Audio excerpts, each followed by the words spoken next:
Okay, so here's problem 22. We started with this and we already separated it into two parts. So I think you understand, given that there's a subtraction sign here, it's saying the -7 is being divided by 7 and the square root is being divided by 7. So we can separate them into two fractions separated by that subtraction sign. So we now need to simplify this and that one. I know you know -7 divided by 7 is -1.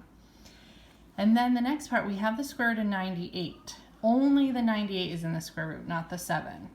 So we have to use our product property. Think of what two factors can we multiply that would get us 98.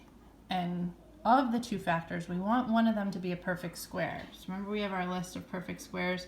1 times 1 is 1, 2 times 2, 3 times 3, 4 squared, 5, 6, 7, I'm not sure I'm holding this clearly, but 8, 9, 10, and we can keep going. Are there any numbers here that can go evenly into 98? So you can kind of just work to the side and check, can 4 go into it? Can 9 go into it? You probably know your 9's tables. 9's not gonna, 16 you might have to check. We know 25 can't. Help you out, 36 times 2 is 72, so it's not gonna go in. 49, can 49 go into 98? What is 49 times 2? Oh, that is 98. So 49, a perfect square, can go into 98 evenly. So we're gonna go back to this. I'm gonna bring down my subtraction sign, and instead of having the product of 98, I'm gonna write it as two factors.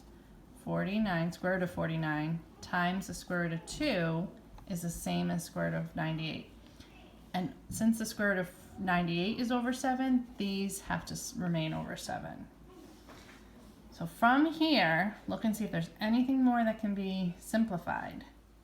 We have the -1, that's just going to be brought down, and then minus sign. But can we take the square root of 49? Yes, the square root of 49 is 7.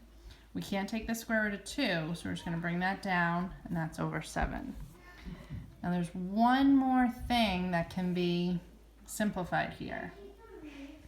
Remember, this is already done, so we don't need to do anything there. What else could be simplified?